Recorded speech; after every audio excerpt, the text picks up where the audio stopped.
Welcome to CSIS Online.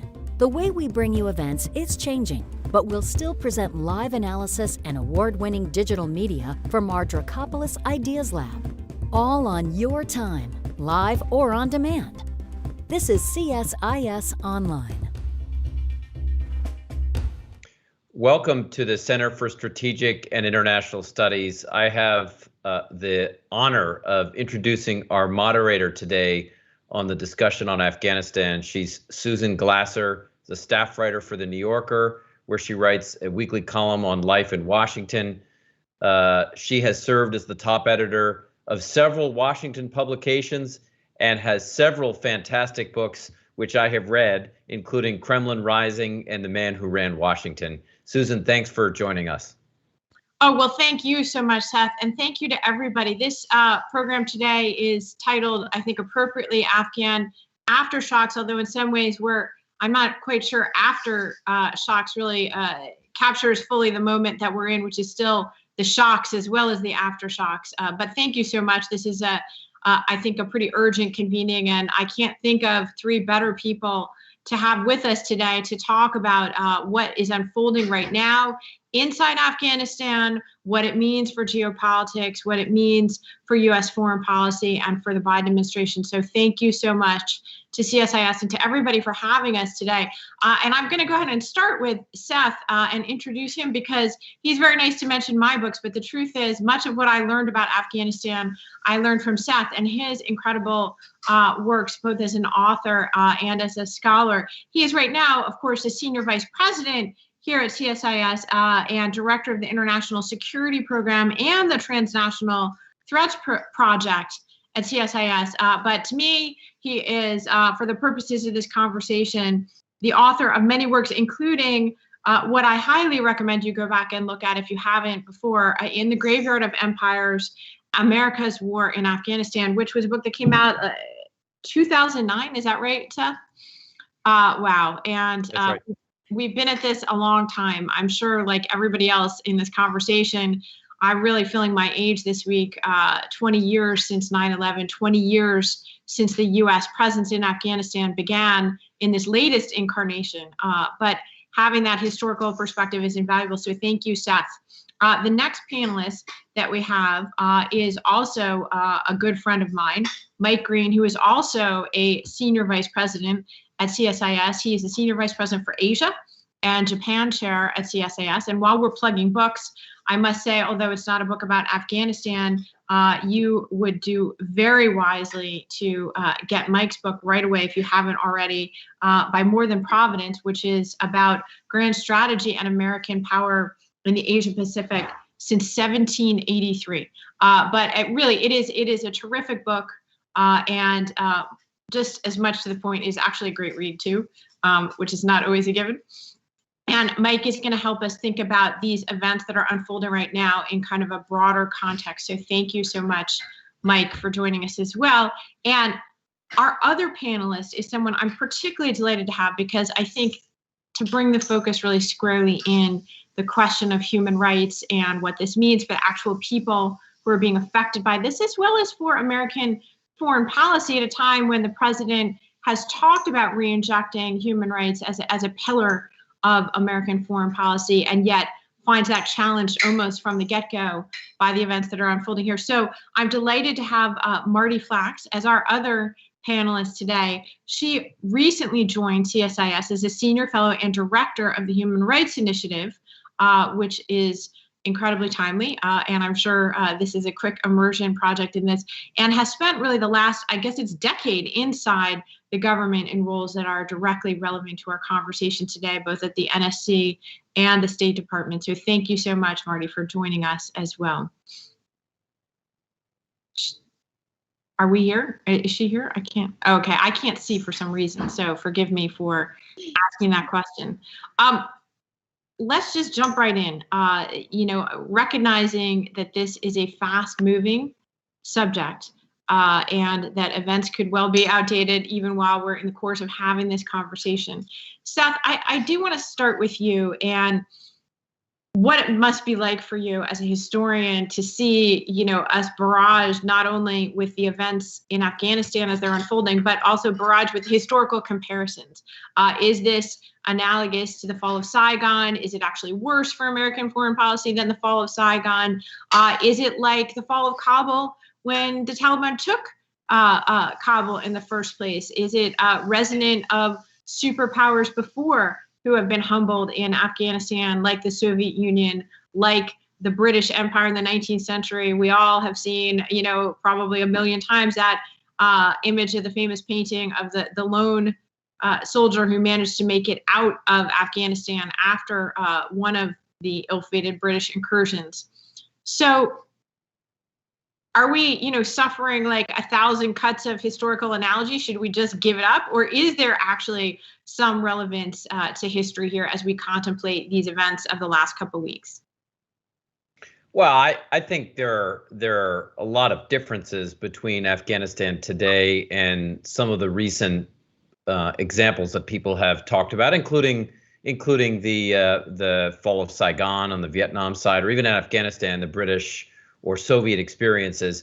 But what I would say on Afghanistan is historically, and this is true today, and this may get into some of the comments that Mike makes, that Afghanistan itself is a bit at the mercy of a range of other powers in the region and more globally that have used it for their own purposes. So obviously during the Cold War, this was a struggle between the Soviet Union and the U.S. The Soviets invaded in 1979, and the U.S. then started a campaign to bleed them out, which they did by the end of the 1980s. What we have now is a U.S. withdrawal, and we've seen notable activity from both the Chinese and the Russian embassies in Kabul, as well as the Iranians. Obviously, in addition to Pakistan as well. So, and I think that's true even if you go back to the British periods. Afghanistan was a bit of a struggle between the British and the Russians back during the British imperial period. So I think what's important in this context as well is that there are bigger issues than just Afghanistan. There are great power issues at stake in Afghanistan, not just today during the negotiations, but going forward. Well, that was very artfully said, but I'm going to press you on the question a little bit of, how to process the images that we have been seeing over the last couple of weeks. Is this actually the sort of biggest black eye for American foreign policy since the fall of Saigon? I think there are a couple of black eyes between Saigon and today. I think the U.S. invasion of Iraq was a bit of a black eye with the insurgency that followed, that sucked a large number of U.S. forces there. But I think this is right at the top. And I think it's not just that that the way the U.S. did this, the unraveling of human and women rights in Afghanistan. What's clear is a lack of planning of how to actually leave. But just at the same time, where U.S. policymakers have said, we don't need to be in Afghanistan, in part because the terrorism threat is minimal right now. At the same time, we have the National Security Advisor coming on television in the last several days saying the threat from the Islamic State is actually grave right now. We also have UN reports out recently saying that the Taliban-Al-Qaeda relationship is probably stronger now than it's ever been because of the victory in Afghanistan. So I think in that sense, it's been a real difficult ride for both the administration and for the U.S. more broadly. And in addition, now we've had a lot more Russian and Chinese activity because they are providing insights and dialogue and diplomatic intelligence and military support to the Taliban right now. Yeah, so I want to bring you in, Mike, on that very question of, we've heard from President Biden in recent days, this idea that somehow part of the reason he made the decision to leave Afghanistan is in part because he wants to refocus American policy on the growing concerns around China and the notion that great power competition really essentially overrides a problem from 2 decades ago. And I'm curious what you think about that. He has repeatedly made this case, including just yesterday, again in his remarks. The president has said, well, China, would love nothing more in Russia for us to be still pinned down and bothered by Afghanistan. What do you make of that particular argument? Because I think it's at the heart of what he sees as what he's doing here. I think that this notion that we can sort of turn off one theater of the world completely to have more success in another theater that we think is more important has always been wrong. We're a global power. And I do think it's worth emphasizing out the outset that, and it's important for allies in Asia to know that what's happening right now does not represent a sort of broader American retreat from the world. I mean, going into this, in some polls, 2/3 of Americans supported getting out of Afghanistan, but in the same polls, 1/2 to 2/3 supported defending Korea, defending Taiwan and Japan and Australia. Support for and commitment to Asian partners is quite strong, but it was misguided to think that just completely pulling up the plug on Afghanistan would make that competition problem with China easier. And there are a number of ways it's going to make it harder. I mean, the most obvious one we just talked about, which is the black eye, and whatever this does to Biden's political standing. It's hard to execute grand strategy when you're falling in the polls, and he is right now. And the other things I think they probably didn't think through sufficiently. A Taliban takeover of Afghanistan significantly complicates India's security situation. It draws them away from the Indo-Pacific. The last time the Taliban ran Afghanistan, it was very bad for India. Lashkar-e-Taiba and other terrorist groups went right at the Indians. So it messes up the Quad and the Indo-Pacific strategy. We know from Syria and Iraq, when ISIS took over, that foreign fighters used that safe haven to then go after our friends and allies in Southeast Asia against Australia. So the terrorism spillover effect is really worrying for our friends and allies. And this really complicates the president's democracy agenda. The Chinese are chortling. They are, I spent part of my grad school studying North Korean propaganda. And the way the Chinese government organs are talking about this right now sounds like North Korea. They are just chortling. If you step back, Russia, China, Iran have some shared interests with us in stability in Afghanistan, but that's not what's happening. I think for the near future, it's going to be filling the vacuum we've created and as much as possible damaging our standing, our credibility. So lots of spillover effects from this, ironically, for an administration that wanted to do it in part to have more focus on the Indo-Pacific. So, Marti, I want to bring you into this, and I want to ask, because it seems like, in a way, both Mike and to a certain extent Seth are taking issue with Biden's actual decision to withdraw, in addition to the manner in which the evacuation has been done. Other critics, have tried to make a distinction between, the question of whether to maintain a U.S. military presence after 20 years in Afghanistan versus sort of what's transpired since April and since that Biden decision. I'd love to get your perspective on this. Do you think there's a basis for Biden's decision, even if the execution itself has been so flawed, or were we destined, as a lot of people think, was it basically destined to be a kind of chaotic mess that actually is very consistent with the wrong policy decision? Yeah, I think there is an important distinction to be made here between the decision to withdraw and the execution of that withdrawal. I think the idea that we can retroactively or retrospectively decide that this withdrawal was going to be as chaotic as it was is the wrong approach or wrong analysis. I think even if the assumption is that the Taliban would potentially eventually take over, there's ways of going about that withdrawal that are less threatening to obviously the situation in terms of human rights in Afghanistan, but also our global standing on issues around human rights and democracy.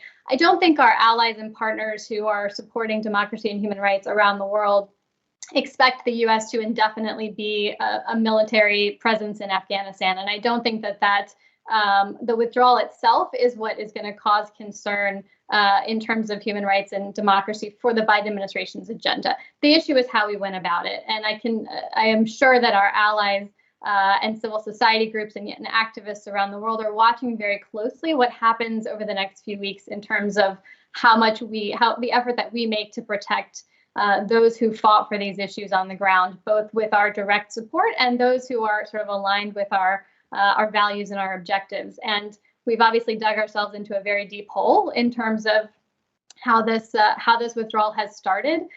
We have time now to do it, to finish a little bit better than we started in terms of really making the effort to evacuate, to rescue those who directly supported the U.S. government, not just the military contractors and interpreters who are so important and deserve to be evacuated, but also those civil society organizations and individuals who are fighting for human rights and democracy and anti-corruption, and whose lives are directly in jeopardy right now because of that activism. If we can demonstrate the effort to make that, to protect those groups in the short term, and in the long term, really demonstrate a continued amount of attention and a strategy in terms of engaging the Taliban on human rights issues, I think that we have a chance to regain a little bit of the credibility that we're at risk at losing globally on democracy and human rights. Well, can I follow up on this? Because I think it's the most urgent question in a lot of ways, because one way or the other, it appears that this evacuation is going to be ending very soon. Do you have any other insight or actual information? Because I feel like I don't have. I've heard the concern, frankly, for those Afghan allies, the kind of civil society people you're talking about, women and girls. I've heard that disappear from Biden's rhetoric from the last few days in a way that makes me very concerned. The reports from the airport also suggest that they made some kind of a triage decision at some point to basically prioritize, understandably in many ways, American citizens or green card holders or people who already had been approved for visas. And so what information can you give us about whether they actually are even trying to rescue leaders of the, civil society and human rights community for Afghan women and girls, and what's going to happen to them, even if they do get out? This country has not been very welcoming in the last few years to people like that. So can you tell us what's going to happen to these people? I wish I had better news or more information, but I agree with your assessment. We really have seen that narrative about that broader group of Afghans that we need to support disappear. And, with the announcement yesterday from the Taliban that they will stop people from getting to the airport, and sort of that changes the dynamic around how we get people out. And I think there's a real risk that what we start to see in the next few days is a false sense of stability, particularly in and around the airport, that it looks like no one else is coming, therefore we've gotten everyone out who needs to get out, and we've done our job. And when actually what's happening on the ground is that no one else can actually get there. And the concern is obviously as soon as we're wheels up from the airport, that gives the Taliban free rein to go after the people we already know they're going door to door, making lists of and looking online in terms of their relationships and their activism. So we know that these groups are really at high risk. And there's a lot of interest in the United States. I think from Congress, we saw a letter from 46 senators calling on the United States to make it easier for those individuals to come to implement some kind of humanitarian parole program for women's rights activists and human rights activists. But the challenge is going to be physically getting them out. And I think that's where, in the next few days, as the administration makes its decision about exactly how long this airlift operation is going to go, they need to turn their attention to, it can't just be once we're wheels up, no one ever leaves Afghanistan again. There's got to be some kind of agreement that people who need to leave are able to get out, whether that's air corridors, whether that's humanitarian land corridors. But we can't simply pack up and assume that everybody who needs protection has gotten out when we just know that's not going to be the case. I want to go back to the bigger picture, but one more question for Marti, because I do feel like sometimes the urgency of the moment in some of these conversations gets lost as we immediately go to big picture analysis. So for once, I'm going to stick with the moment for just a second. You have spent a lot of time inside, our institutions of foreign policy in the last few years, the NSC, the State Department. Is this also a story about the lack of capacity, organizational and otherwise, of our institutions? I mean, obviously we have seen there's a lot of tension between the Defense Department and the State Department. We all know that some of that is eternal. It's certainly exacerbated in a crisis situation like this. But I got to wonder, it seems right now to me from a distance that the Pentagon, they have incredible resources, and we tell them to mount the largest evacuation in human history, and they can do it. And they can get these gigantic aircraft. And I have personally spoken with senior military officials who essentially have said to me, like, I want to put bodies on planes. I don't care. Why can't we get the State Department to, give me a piece of paper that lets these people on the planes? Because I'm happy to put them on my planes. What does this tell us about the capacity issues? Is that maybe what it is, as opposed to like the national security advisor screwing up? I mean, I think there are capacity challenges and logistical challenges. Nobody has a master list out there of every person who has supported a U.S. government democracy and human rights program, or frankly, military program, that therefore needs to be evacuated, right? This is information that has to be culled from dozens or hundreds of sources, or people need to come forward themselves or get their employer to come forward and identify them. That's hard enough in the moments that are not crisis in a place like Afghanistan, but asking people to do that at a time where they're literally simultaneously burning their employment records, deleting their social media profiles, doing everything they can to stay under cover, asking them to then stick their heads up above the surface and identify themselves to come be collected is very difficult. And so the State Department has a very tough job of literally trying to track these people down, on top of trying to track down, obviously, a large number of American citizens who also need to be evacuated and who are spread out around the country. So I think it is a capacity challenge. It's obviously exacerbated by the fact that this wasn't planned in advance, that this has to be an emergency response, that they had to stand up this capacity in a matter of days and not a matter of months. The other thing that I'm, concerned about, obviously, in terms of capacity, is the fact that none of this visa processing was happening beforehand, right? If the 20,000 SIV applicants who had already started the process before this crisis had actually been fully processed and evacuated, that's 20,000 more people we could have put on a plane yesterday. And if we had encouraged people to move that bureaucracy along and actually get more of those folks who we knew we were going to pull out processed earlier, then we would have had a lot more capacity to do that now. And that also has to do with the capacity at places like DHS, as well as the State Department, where they've been really strained by the border and other things. Yeah, I think this is just such an important point. Never fail to look for a simple explanation in some ways. But Seth, a lot of what people do in a situation like this, right, is they don't have a lot of context, or it's such a partisan moment in the U.S. But you've watched it over 20 years.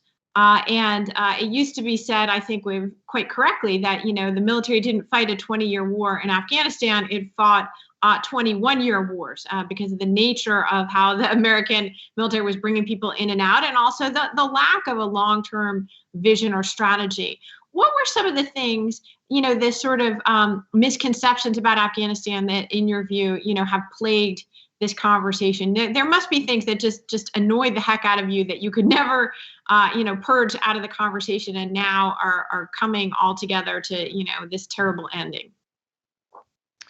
Yeah, I mean, there are a couple. One issue is people continue to come back to the cost of the war in Afghanistan and can continue to cite these huge numbers. And there certainly were periods. I was in Afghanistan during the surge. I was in the Department of Defense in uniform, actually, as a civilian, but was there during the surge. We had over 100,000 forces there. But I think the reality people have to remember is that by 2021, we were down to 2,500, and we're probably going to go lower than that if we were going to stay. We had small number of aircraft, fixed wing aircraft on the ground. You could supplement that also with aircraft coming from the Persian Gulf or from maritime assets in the Indian Ocean. But the amounts of money, and no American soldier, frankly, had been killed in 18 months. So, I mean, I would also highlight that when people talk about the costs either in blood or in treasure, you're lumping in 20 years together, not looking at that in 1 year increments. So I think part of the question is also, what were we now down to by 2021? And was that something that we should have thought about continuing at least for the next couple of years? The other thing along these lines that has been a problem from the beginning, and just to again put this one out on the table, is the Taliban itself. People have asked, how can the U.S. lose to the Taliban, after 20 years of war? This war did not happen in a vacuum. The Taliban's command and control structure has been in Pakistan. And there has been from the beginning, because there were elements of Pakistan's intelligence service, the ISI, helicoptering Taliban officials out back in 2021. So there's been state support. We know from leaked intelligence last year in 2020 that there were elements of Russia's GRU, the military intelligence unit, providing assistance. That actually had gone back several years. The Iranians, including the Islamic Revolutionary Guard's Quds Force, had also not just been providing assistance, but it also allowed for one of the Taliban's major regional shuras to sit on the Iranian side of the border. So the Taliban was not exactly operating in a vacuum.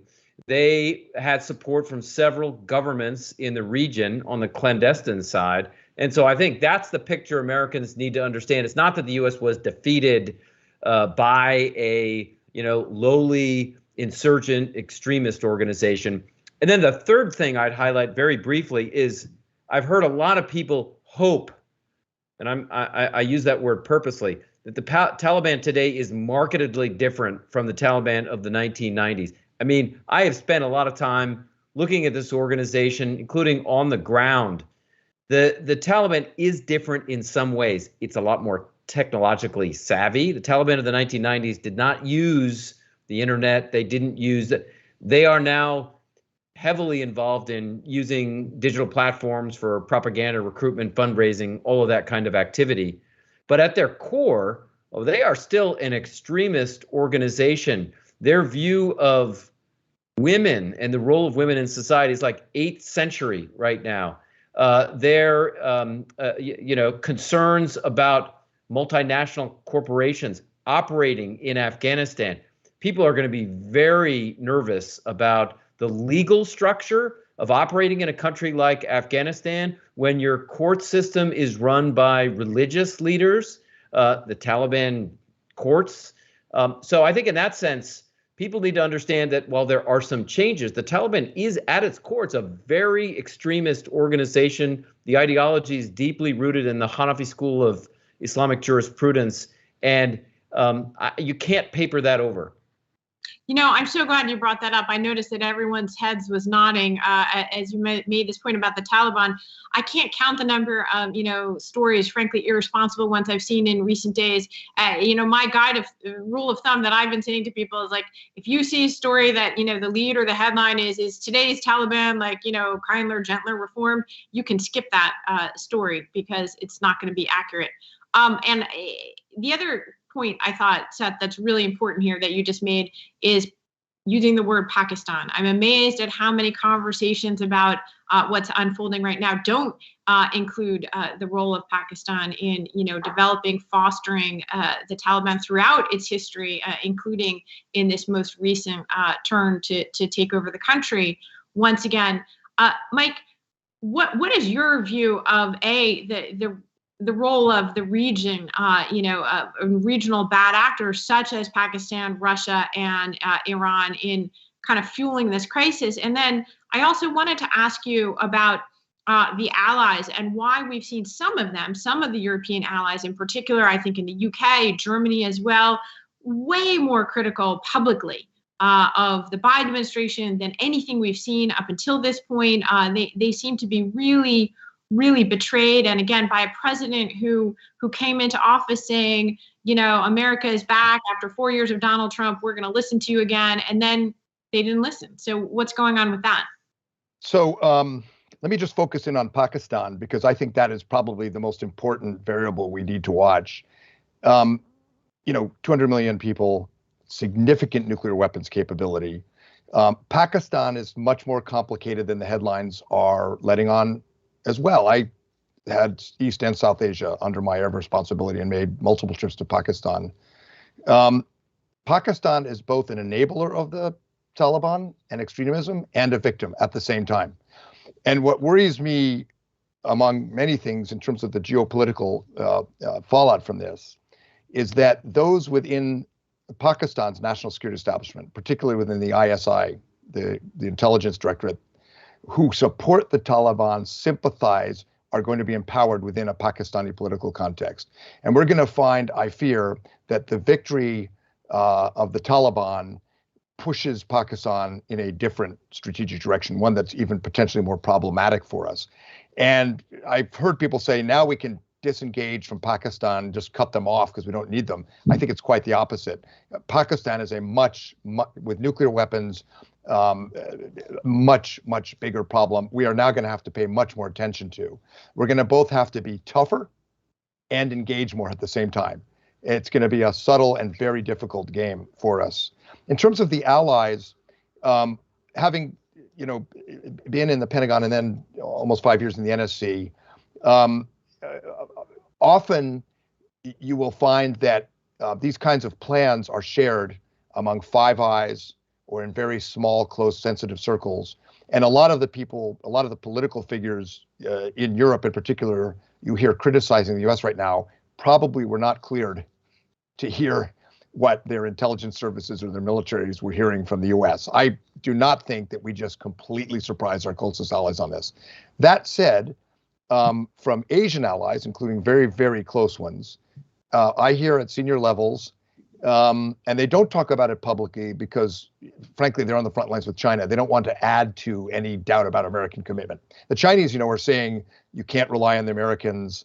They're horrible. They attack countries. They're hypocrites. They're dangerous. And also they're very weak and unreliable. They're throwing everything but the kitchen sink at us. But our allies in the front line in the competition with China wisely are not doing what some of the French, Germans are doing and sort of casting further doubt on the United States. But privately, pretty consistently, even those who were, read into the most sensitive, security planning, privately, they are frustrated at the lack of consultation. And this was a decision that was made, I think, primarily for political reasons on our side. Why not wait to the winter? Why do it in the height of the fighting season, for example? Why pull out of Bagram, which we needed?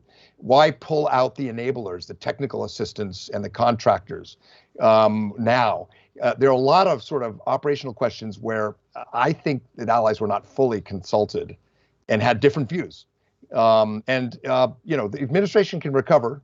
Our allies need us. I don't think they're going anywhere. But, it did raise some questions about what was supposed to be the dream team. And we know them. They are in many ways incredibly talented. But this is going to leave a black eye, I'm afraid. Well, this actually leads to the question I want to actually ask everybody, but let's start with you, Marti, which is the question, what have we learned actually about President Biden and his foreign policy as a result of, observing closely this first major foreign policy crisis of his administration? I mean, to me, one of the things I feel like I've learned is, just how painful the contradiction is between the aspirations embodied in not just being a president who says, I'm going to recommit to America's alliances, but also going to recommit to the idea of democracy and human rights as being a pillar of our foreign policy. That seems ever more in contradiction, or not necessarily reconcilable with Biden's other goals of, he's embraced this end of forever war rhetoric. He's embraced the idea, in effect, of nation building at home as being, understandably in some ways, the pillar of what he has to do as president. So what have you learned about his foreign policy from this crisis? Yeah, it's a great question, and I think I think it's too early to say in a way. And what I mean by that is I think Afghanistan has always been, for President Biden, a special case, and it feels very much like something that he has personal, very strong, long-held opinions about that were not going to change, perhaps regardless of the circumstances on the ground. We know that he has been arguing for withdrawal from Afghanistan for, going back to the beginning of the Obama administration. So, there's a sense to which this is a unique situation and maybe one that is not replicable in terms of how he thinks about democracy and human rights on the global stage, for example. That's sort of the optimistic take in terms of a democracy and human rights agenda. If that's the case, if that's going to be the message that, look, we just had to make this decision for Afghanistan. We didn't go about it the right way. We obviously operationally, in terms of implementation, failed, but maybe it was the right strategic decision from our administration's point of view, which is what you'd like them to say at some point. Then they really have some work to do to rebuild that global human rights and democracy agenda, right? And they can do that, going back to your question about capacity, we have a lot of unfilled positions, including at places like the State Department. So we don't have confirmed assistant secretaries for democracy, human rights, and labor, but we don't even have appointees yet for things like the ambassadors at large for trafficking persons or global women's issues or war crimes issues. So we can really see the administration put a greater effort into staffing up the people that would lead an agenda like this and help him actually roll out what we haven't seen yet, which is a global human rights agenda. What is that approach? Afghanistan aside, or maybe acknowledging what went wrong in Afghanistan, what does that mean for the administration's human rights agenda in other places? And how can we reassure the groups and allies that we're working with around the world that we are going to take this issue more seriously? He has a huge opportunity to do that in December at the Democracy Summit, which is supposed to have human rights as one of its centerpieces. But I think there's a long way to go to really roll out a robust agenda that makes that not a talk shop, not just a summit of heads of states, of people in violent agreement on the principles of democracy and human rights, but actual concrete commitments by the United States and their allies to support existing and fragile democracies, to shore them up against external influencers like Russia and China who would undermine them, but also to respond in these egregious situations like Afghanistan will be, no doubt, by September, to continue to shine a light on those situations and not just walk away, wash our hands of it and say, it's a place that we can't fix. But I think there's a lot of work to do between now and then to get back to that place. Susan, can I briefly jump in on the Democracy Summit? Because I think it's really going to be complicated now. President Biden's, hyper realpolitik justification of the withdrawal, at least initially, and it's still in his tone, undercuts the other Joe Biden the world heard, which I think was sincere about the importance of democracy. And he got into the race in 2020 because of what happened in Charlottesville and concerns about democracy. And I believe it's sincere for him. And those two Joe Bidens have to talk and work this out. And going into the Democracy Summit, the way the administration has been heading towards it will be a disaster because it has largely been a transatlantic Western democracy planning process. And I think what the administration has to do now is listen, as Marti said very, very well, acknowledge flaws in our democracy, acknowledge mistakes, and get some Indonesian leaders, get some leaders from Africa to play a prominent role. Because coming after what we're seeing in Afghanistan, if it is just sort of a G7 democracy summit, it's gonna backfire for something that I personally think the president does take very seriously. Yeah, that's an excellent point. So, Seth, I want to ask you this question. What have you learned about President Biden and his foreign policy from this crisis? Well, I mean, I've learned a couple of things. One is, and probably most important, is the president ran on a commitment to end the U.S. involvement in forever wars. And we saw the last two presidents, Trump and Obama, struggle to pull out of the Middle East in particular. So Biden is now pulling his forces, U.S. forces, out of Afghanistan, out of South Asia. The Department of Defense is working on its posture review right now. I would fully expect them to continue to take this issue seriously. I think we're going to see a decline in the U.S. presence in the Middle East. We've already seen it in Africa, and the shift is going to be, I think, a focus on Asia in particular.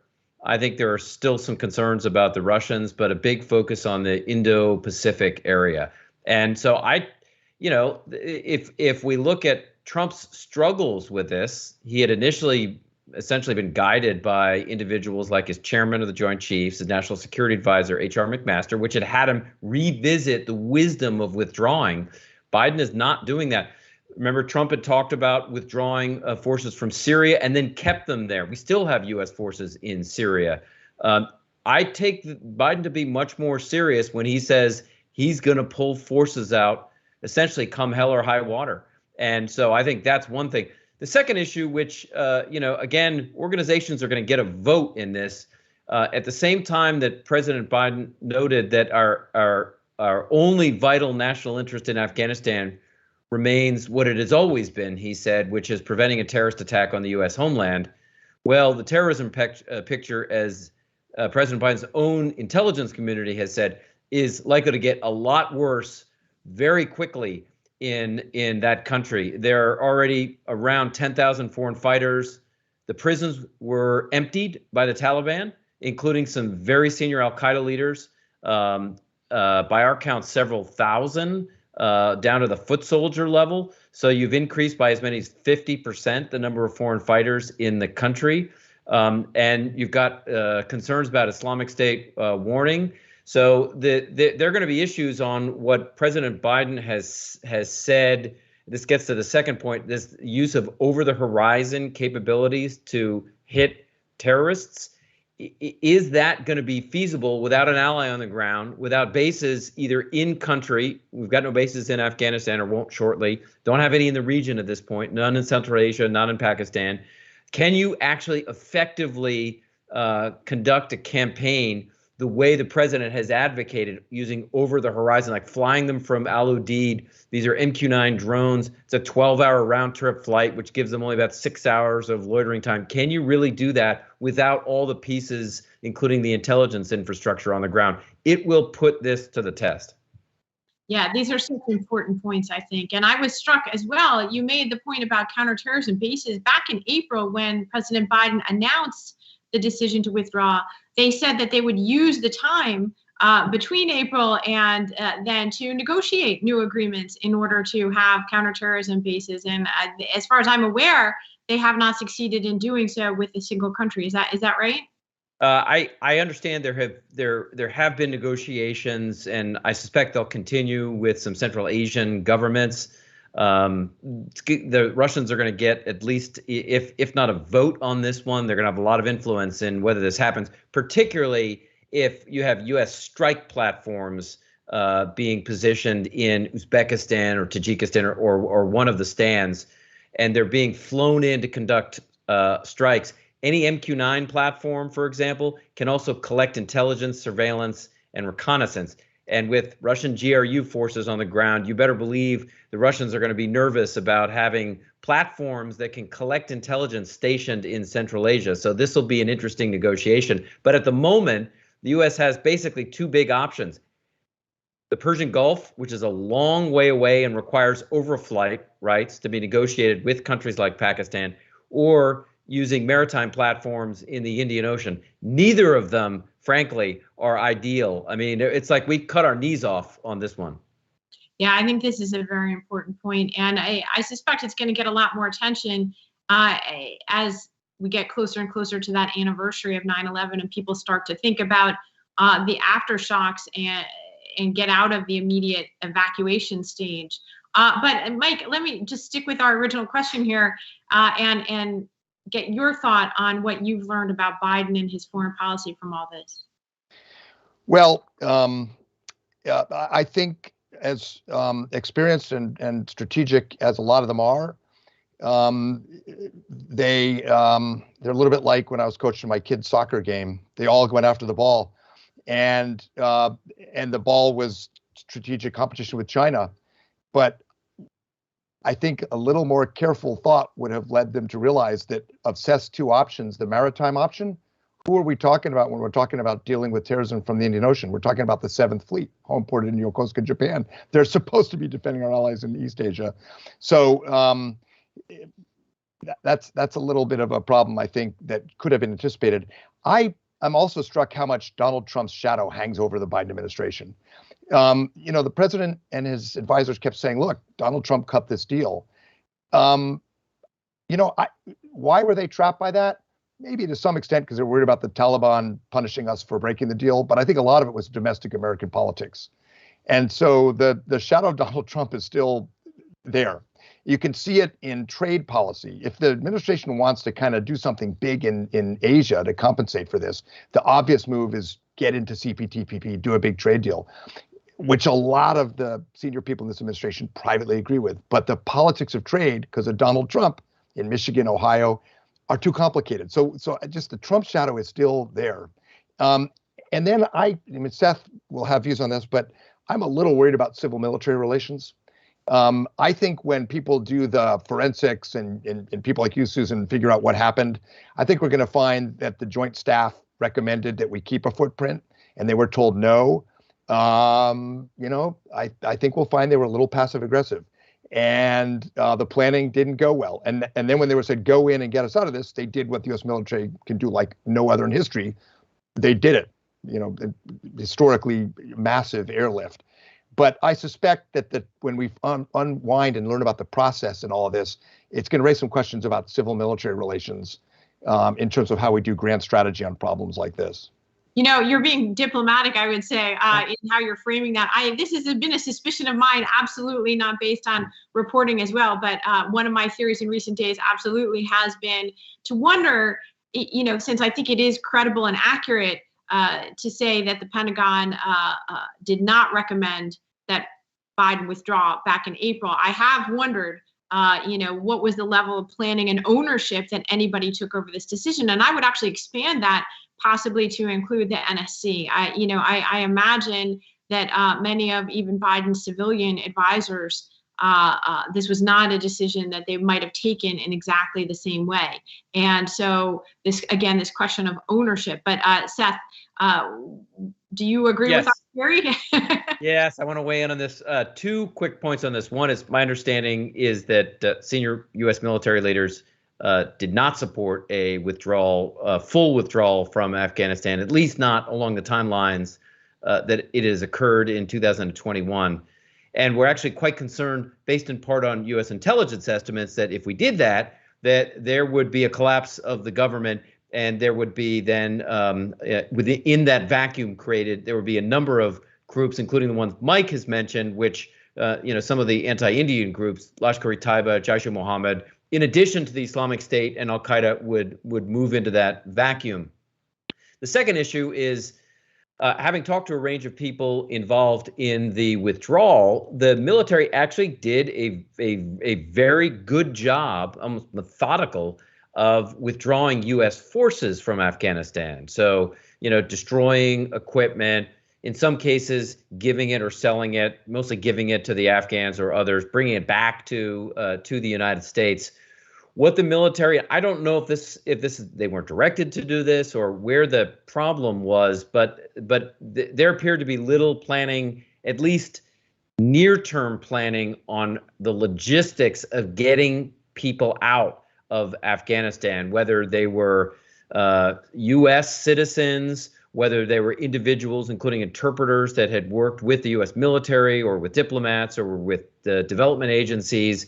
So all the logistical elements, it's not maybe in the end they were going to do it. They thought they had more time, and a lot of that planning. Maybe they weren't directed by the NSC to do that. So there was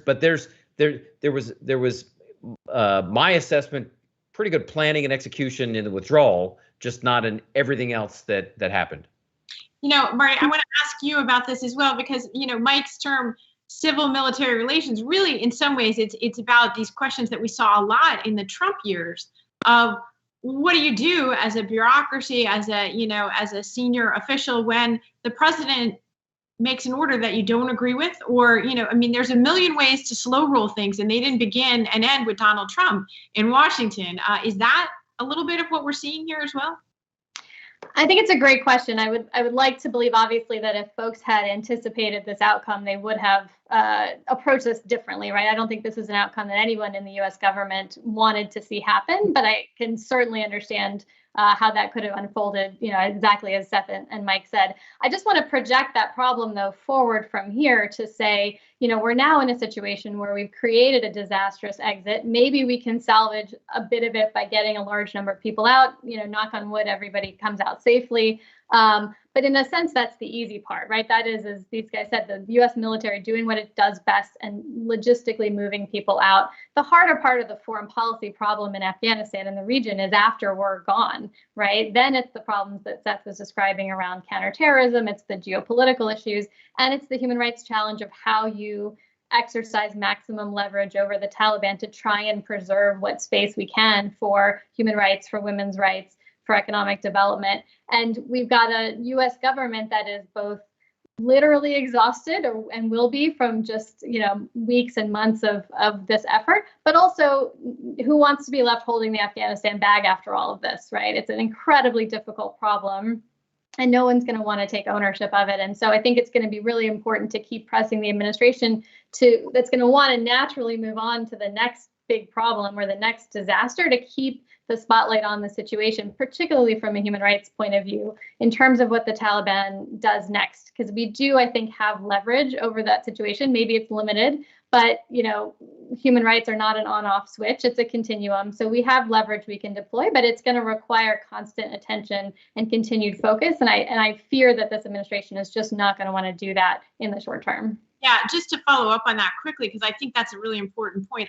I have to say, for listening, that's been one of the most hollow things I feel like I've heard in the last couple of weeks, is this idea like we didn't expend our considerable leverage or power credibility, to have a better, ending when it comes to civil society and human rights on the ground. And, when you hear the Secretary of State, Tony Blinken, or President Biden saying in the last week, oh, well, but, in the future, a focus of our diplomacy has been, we're going to lecture the Taliban about women and girls. I mean, I find that hard to believe, because it, as you said, just as a matter of sheer politics, how is it the president is not going to want to talk about Afghanistan going forward? His message to the American people is, I've solved this problem by taking a tough decision that my predecessors, Democrat and Republican, were unwilling to make. And I've moved on because that's best for the country, right? So the idea that he's going to expend any credibility, I mean, realistically speaking, you can't really be envisioning that,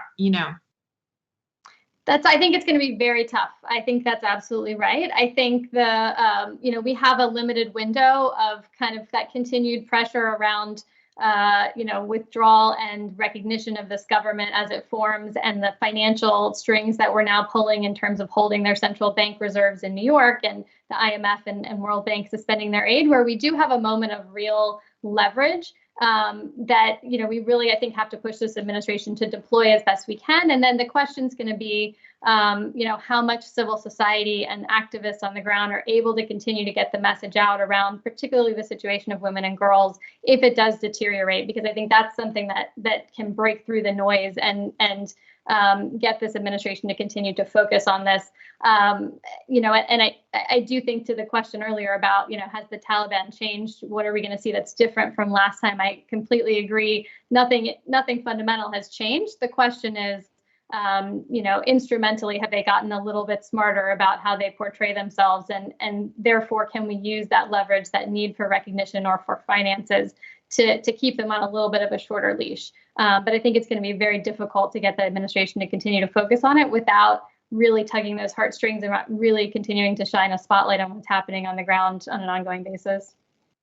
So I know we're coming close to the end. So I want to pull back. It is going to be soon the 20th anniversary of 9/11.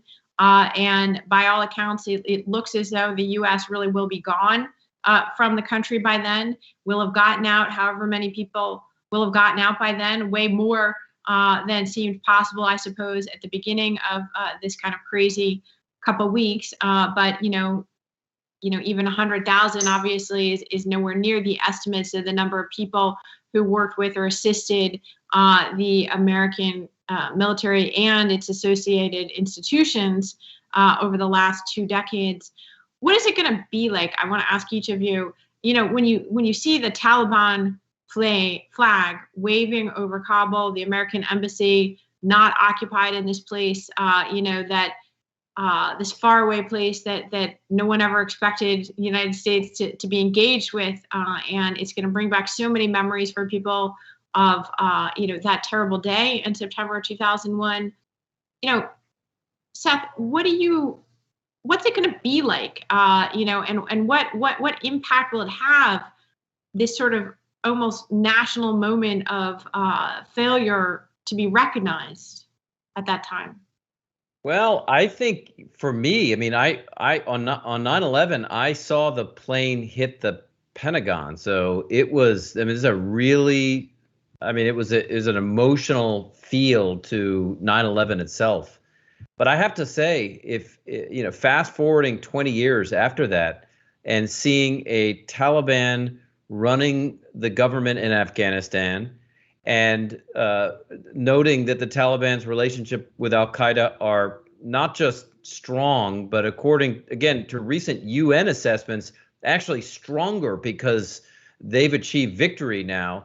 And there's been a lot of interesting reporting of jihadist platforms across the globe in West Africa, North Africa, East Africa, and other areas of the Middle East saying, look, folks, the place to go now is not Syria.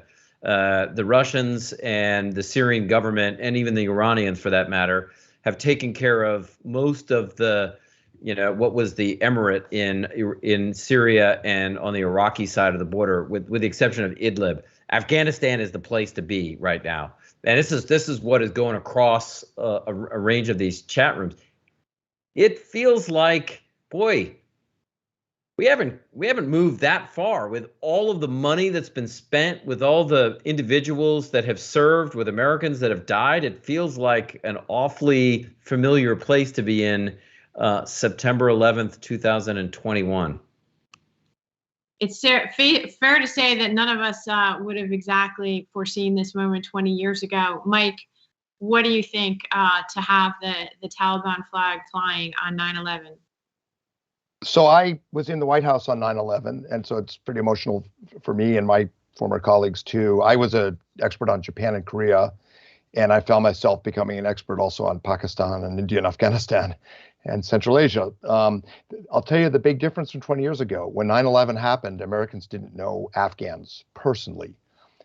Going forward, there are going to be thousands of Americans who worked with NGOs, who were military or diplomats or USAID, thousands who have deep, deep personal friendships with good and decent people who are going to be left behind and suffering. So my sense is that politically, it's going to be impossible to cauterize this wound for the administration. And Marty's point earlier and your point about ownership, you going into this, Washington insiders could say who owned the Indo-Pacific, who owned climate change, who owned democracy. You couldn't find who owned this issue. And if Marty's concerns are borne out, if nobody owns this, it's just going to get harder because it is an interagency problem. And in a way, it's all of society because of the way that NGOs and universities, like the ones where Seth and I teach, were so involved. And Seth's right, it's going to light up the counterterrorism map. And I do worry at some level we're going to have to go in and deal with this again. Maybe not, but that worries me. But I will conclude on an optimistic note. Having written this 240-year history of American strategy in Asia, we do have, as Winston Churchill was reported to have said, you can count on the Americans to do everything wrong before they do it right. We do have pretty good strategic capacity to recover. Look at the criticism President Biden's getting even from Democrats. When authoritarian systems make mistakes like this, everybody tells the boss he's doing a great job. So I am somewhat hopeful that our natural democratic feedback loop and the influence of our allies will get us to the place where Marty and Seth need where we think we need to be to make this right. So, Marty, we've got literally 1 minute left, but I know this is not normal for a Washington think tank event, but people I think are so moved by what has been happening and the human toll here. Do you have any advice for anyone who might be listening about what they can do to help, and what you think would be the most important thing that can still be done to help Afghans in this crisis? Yeah, it's a great question. And I just want to echo what Mike just said. I'm of the generation, I was a recent college grad on 9/11 and living here in DC, and had family downtown in New York City. And a lot of people I know joined the military in that moment. And almost everyone I know in the Foreign Service and the State Department cycled through Afghanistan at one point or another. So my Facebook feed and social media is all people who are reaching out to their Afghan friends and former coworkers and trying to help get them out and trying to figure out how they can support them. And that's, been one of the small sort of inspirational pieces of this, is that grassroots movement to really try and support Afghans who are in tough situations. And I think there's a lot that we can continue to do even after the U.S. pulls out. There's going to be a tremendous number of Afghan refugees resettled here in the United States.